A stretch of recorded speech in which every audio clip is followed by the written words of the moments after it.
सुशांत भैया आप लोगों के बीच जिसका आप इंतजार बहुत देर से कर रहे थे, वो बैठेंगे दोस्त, बैठे बैठे। एक बार आप जिसका इंतजार कर रहे थे वो क्षण अभी आया है। अभी सुशांत भैया आपसे बातचीत करेंगे आपके उस अनुभव के आधार पर जो अभी आप प्रश्न पूछेंगे। इसलिए जो भी हम लोग बातचीत कर रहे थे फिर से उसे दोहरा देते हैं कि आपके गांव में जनसुराज के क्या हालात हैं। इस प्रशिक्षण की प्रक्रिया में यदि कोई सुधार आपके अनुभव के आधार पर आपको लगता है, या फिर अगर आप फेसबुक लाइव कर रहे हैं वहां पे कुछ साथियों का कुछ अनुभव आपको मिला है, इन 3 बिंदुओं पर यदि आपको कुछ सवाल पूछना है या फिर अपना कोई मत देना है तो अपना हाथ उठाकर एक बार इशारा करिए, माइक आपको दिया जाएगा, आपको पूछना है। किसी साथी को कुछ सवाल पूछना है या फिर आपको कुछ साझा करना हो यहाँ पे प्रशांत भैया के सामने, अनुभव जो पुराने साथी वो तो करें ही, नए साथी तो झिझक जरूर रहे होंगे, आप दूसरे दिन वाले हैं, ठीक। किसी को कुछ सवाल पूछना है, एक बार माइक सेकंड है, एक मिनट। अपना नाम, जिला और आपके कुछ सवाल हो या मत हो तो उसे रखिए खड़े होकर। हेलो हेलो,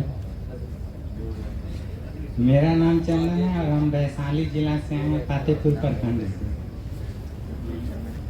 पहला बार है इसलिए थोड़ा बोलना सर। कहना यह था कि जैसे हम ना 12th पास किए थे ना, हेलो 12th पास किए थे ना, हेलो 12th पास किए थे ना, उसके बाद केवल एक ही विषय में, जैसे पीएचडी पर कोई एक ही विषय पर रिसर्च होता है ना, तो वैसे ही हमको केवल एक ही विषय पर पढ़ाई पढ़ना था, ठीक है। तो बीए में 4-5 विषय होता है या फिर उसके बाद एमए, उसके बाद पीएचडी आता है। तो इसके लिए कोई नियम कानून नहीं है कि मैट्रिक के बाद या 12th के बाद केवल एक ही विषय पर कोई विद्यार्थी अगर पढ़ना चाहता है तो वो पढ़ ले, या फिर जैसे हम एक विषय पढ़ रहे हैं ना, जैसे गणित पढ़ रहे हैं, तो उसमें अगर केमिस्ट्री आ गया तो उस तरह हम पढ़ सकते हैं उसमें के अंदर अगर आया तो। हेलो जी सर, यही पूछना था कि ऐसा जैसे जन स्वराज का सरकार बने ना, तो ऐसा कोई शिक्षा व्यवस्था में नियम बने कि कोई विद्यार्थी अगर एक ही विषय पर 10th के बाद या 12th के बाद पढ़ना चाहता है ना तो वो पढ़ सकते। ठीक है, धन्यवाद। बहुत बहुत धन्यवाद। अभी आपको जो बताया गया था 3 बिंदु की, आप अपने सवाल इस विषय पर रखिए। एक अलग सा बिंदु आप इस बात को जरूर जोड़ लीजिए कि आप यहाँ पे आखिरकार आए कैसे हैं। अगर आप अपना ये भी अनुभव साझा करना चाहते हैं या फिर बताना चाहते हैं तो आप इसके लिए भी अपना हाथ उठाकर इशारा कर सकते हैं। आपके पास प्रश्न पूछने का एक और दायरा आगे। अपना नाम, जिला और सवाल साथी को दे दिया ताकि रिकॉर्डिंग चले। ठीक, मेरा नाम राजा कुमार है, जिला मेरा मुजफ्फरपुर है और गांव मेरा सुस्ता टोक है। मेरा जन्म, मेरे पिताजी ने 1986 में बिहार छोड़ दिया था। मेरा जन्म दिल्ली में ही हुआ है, लेकिन अपना सब घर परिवार छोड़ के मैं बिहार के इस बदलाव में मैं अपना योगदान देने के लिए आया हूँ। मैं कल पटना उतरा था, मतलब दिल्ली से। मेरा सारा सामान यहीं पर है, अभी यहीं पर आया हुआ है। मैं अब मतलब जब तक इलेक्शन है, जब तक मैं बिहार में रहना चाहता हूँ। मेरे गांव में शायद मुझे ऐसा अब तक लगता है, मतलब जन स्वराज का इतना मतलब वो नहीं है, मतलब गायघाट विधानसभा लगता है वो। आप आ गए ना जी, वहाँ भी उठाया था। हाँ, उनको एक बार नाम, जिला और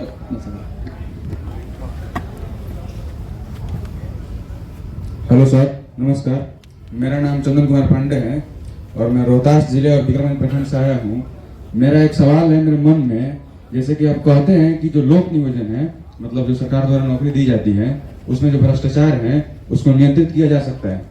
तो मेरे मन में यह सवाल हमेशा आता है कि जो पहले से लोक नियोजन में चोरी के माध्यम से गए हैं, क्या उन्हें जो उसमें पहले से हैं वो ये होने देंगे? मेरा ये हमेशा दिमाग में होता है। मैं इसीलिए आया हूँ कि ये मेरे मन में सवाल था कि क्या जो उसमें पहले से भ्रष्टाचार के माध्यम से हो चुके हैं, क्या वो इसे रोकने में मदद करेंगे या उसके खिलाफ होंगे? वो तो भ्रष्टाचार से ही हुए हैं। यही मेरा सवाल था।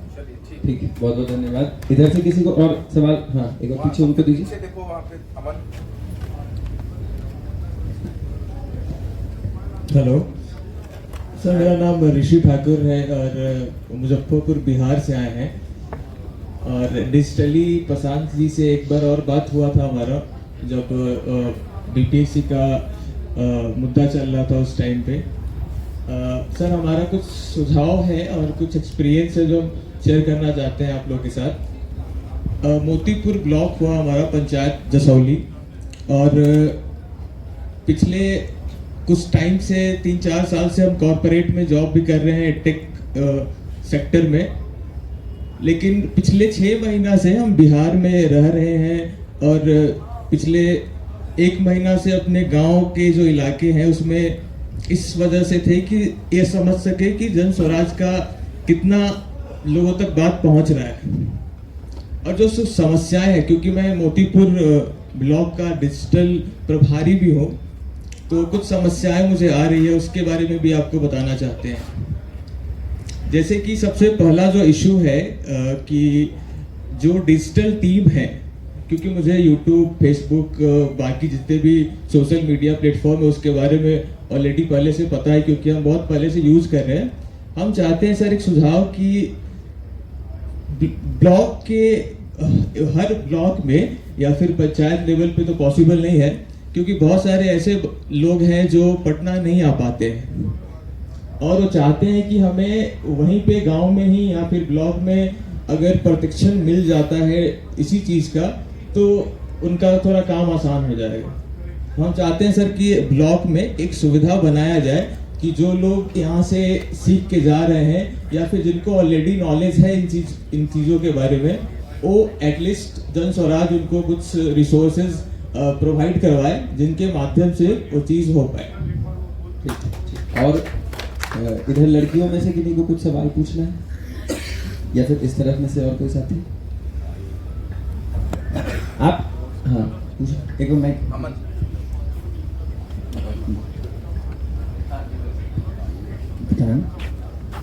जैसे कि किसी पंचायत में, अपना परिचय दे दीजिए पहले।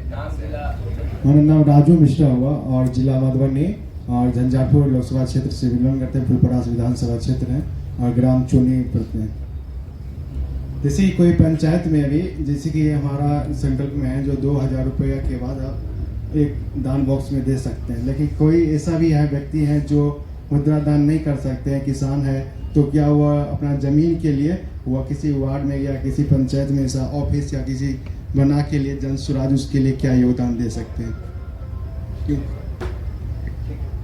फिर से सवाल पूछे समझ। जैसे कि जन स्वराज हमारे गांव और पंचायत में बहुत सारे किसान हैं और जमींदार हैं, वह एक इच्छा है जो अपने जमीन दे के कुछ ऑफिस या कुछ ऐसा क्षेत्र में जो जन स्वराज उससे संपर्क कर सके अभी? हाँ, अभी के टाइम में। बहुत बहुत धन्यवाद। और किसी को कुछ सवाल पूछना है? हाँ, एक मिनट। नमस्कार सभी को, मेरा नाम अजित कुमार है। मैं मधुबनी जिला से बिलोंग करता हूँ। मेरा पंचायत पंडोल पंचायत का मैं रहने वाला हूँ। मेरा कहना है ये जो गांव के लेवल पे जो लोग पंचायत में लोग रहते हैं, अभी तक गतिविधि उतना बात लोग के पास पहुंची नहीं है सही से। लोग के पास जो बात करते हैं हम लोग, तो बहुत सारी तरह के बात लोग बताते हैं। हम लोग को ये भी समस्या होता है जो कैसे उन लोग को समझाया जाए, बताया जाए जो सही से उन लोग को बात तो समझ सके। वैसे जन स्वराज के साथी या चाहे जो लोग हैं वो सही अपना मतलब आदमी तक बात नहीं पहुंच पा रहा है, ये मेरा कहना है।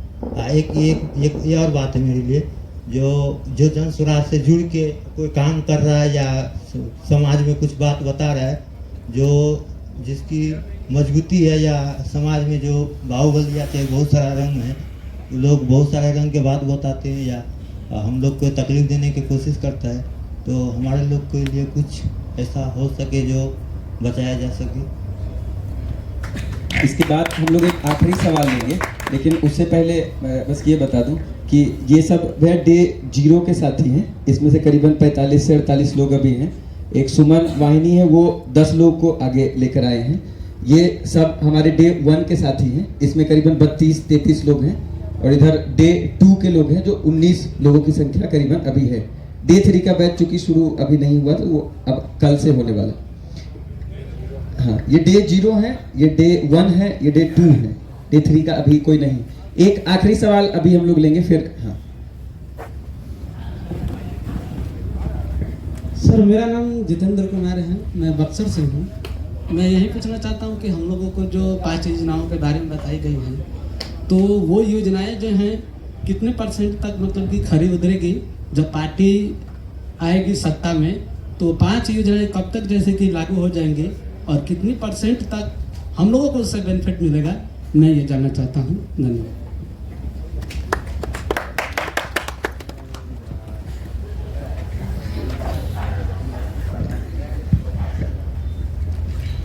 सर, मैं अजय अंसारी बीर कोर्स यूनिवर्सिटी का इतिहास विभाग का PhD रिसर्च स्कॉलर हूँ। जैसा कि सर अभी जितना आश्रम में हम घूम रहे हैं, तो सर हमको देखा है कि महात्मा गांधी से संबंधित ज़्यादा चीज़ें यहाँ मिल रही हैं और आज के संदर्भ में देखा जाए एक मुहिम चला गया है कि महात्मा गांधी को भला जितना कहिएगा उतना आप आगे बढ़िएगा, चाहे वो राजनीतिक स्तर पर हो, चाहे वो सामाजिक स्तर पर हो, चाहे वो धार्मिक स्तर पर हो। तो सर ऐसा अगर किया जा रहा है तो सर आपके जो पार्टी है जन स्वराज, सर क्या इसके बारे में करेगी? सर हमारा सबसे पहला एक क्वेश्चन है वो महत्वपूर्ण है कि महात्मा गांधी की हत्या और उनके हत्यारों को महिमा मंडित किया जा रहा है। क्या महात्मा गांधी के अपमान से जुड़े मामले के लिए कोई कानूनी प्रावधान मौजूद रहेगा? यदि है तो किस प्रकार रहेगा? सभी लोगों की बातचीत को प्रशांत झा ने बखूबी सुना है, आपके सवालों को भी सुना है और अभी मेरा नाम लक्ष्मीकांत पांडे है, बक्सर से हूँ, ब्रह्मपुर विधानसभा क्षेत्र जोगिया से। मैंने 2020 में बिहार पुलिस में मेरा एथी हुआ था, प्रशांत भैया का मैंने सोचा था भ्रष्टाचार के विरोध में, तब से ही मैं इनके साथ जुड़ा हूँ। और हम बिहार पुलिस में 2 नंबर से हम मेरिट में छट गए थे, उसी समय से हम सोचे थे कि हमारी आने वाली पीढ़ी इस भ्रष्टाचार के खिलाफ में न फंसे। ठीक है। यहाँ पे किसी को इस विषय में भी अगर कुछ साझा करना हो, ये जो आपको ट्रेनिंग की प्रक्रिया चल रही उसमें या आश्रम की व्यवस्था है उसमें, तो आखिरी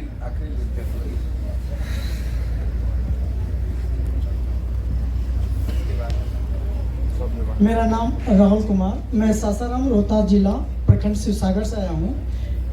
मैं सर से क्वेश्चन कुछ भी नहीं चाहता हूँ, मैं कुछ कहना चाहता हूँ।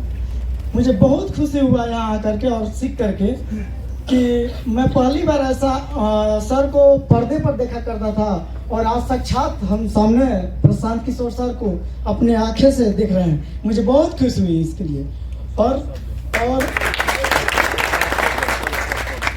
और ये भी देखें कि कितने भी पार्टियाँ, बीजेपी, कांग्रेस, आम आदमी पार्टी, जितने भी पार्टी हैं, इतना छोटे छोटे चीटी के कारण हम लोग जानता है उनसे करीबी जा करके बात संवाद नहीं हम देखे थे, जो कि यहाँ हमको देखने को मिला। ये भी मुझे अच्छा लगा, बहुत अच्छा लगा। तो बहुत बहुत धन्यवाद देता हूँ। बहुत बहुत धन्यवाद। और आप सभी लोगों के जितने सवाल थे उसको बखूबी अभी प्रशांत भैया ने सुना है। अब वो आपसे बातचीत करेंगे, अपने मत और अपने सुझावों को आपके पास रखेंगे। एक बार जोरदार ताली से इनका स्वागत। सभी साथियों का धन्यवाद। होली मनाकर अभी आप लोग यहाँ